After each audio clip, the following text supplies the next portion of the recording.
beyond words. Waves of Love is more than a normal series. It's a heartfelt journey. I hope that you guys are gonna feel what we felt while filming. Thank you.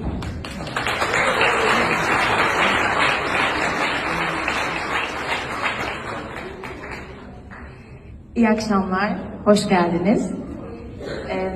Öncelikle bu gece burada olmamıza vesile olan ve çok büyük emekler veren ekibimize, bizden ilk günden beri desteğini esirgemeyen sevgili yapımcımıza, kanalımıza çok teşekkür ediyorum.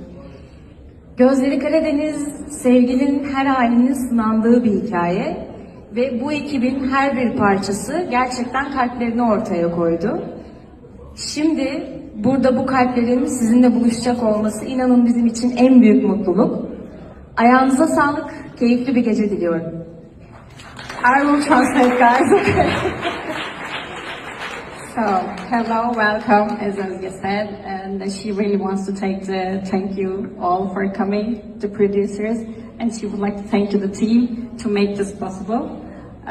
We hope you have a great and enjoyable night. Thank you.